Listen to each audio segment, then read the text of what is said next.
AI មិនមកជំនួសគ្រូពេទ្យឬក៏បុគ្គលិកសុខាភិបាលនោះទេ AI មកជួយកាត់បន្ថយការងារដដែលៗ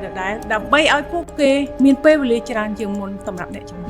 នៅក្នុងវិស័យសុខាភិបាលបុគ្គលិករបស់យើងមិនត្រឹមតែផ្ដល់សេវាព្យាបាលប៉ុណ្ណោះទេ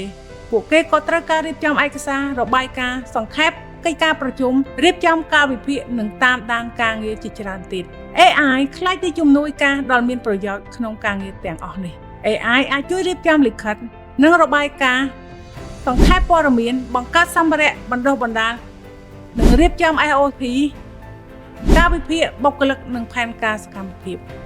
សម្រាប់ក្រុមអ្នកគ្រប់គ្រង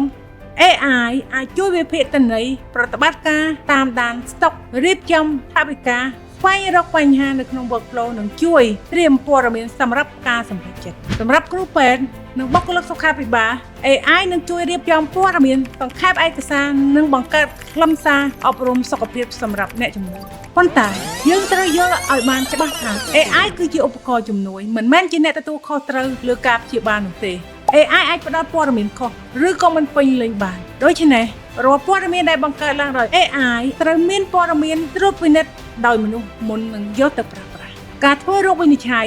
ការចេញវិជ្ជាបញ្ជាការសម្រេចចិត្តព្យាបាលចុងក្រោយគឺស្ថិតក្រោមការទំនួលខុសត្រូវរបស់អ្នកជំនាញសុខាភិបាលជាពិសេសយើងត្រូវការពារឯកជនភាពនិងសុវត្ថិភាពព័ត៌មានអ្នកជំងឺយើងមិនត្រូវបញ្ជូនព័ត៌មានផ្ទាល់ខ្លួនឬកំណត់ត្រាវិទ្យាសាស្ត្ររបស់អ្នកជំងឺទៅឧបករណ៍ AI ដែលមិនទាន់អនុម័តនោះទេ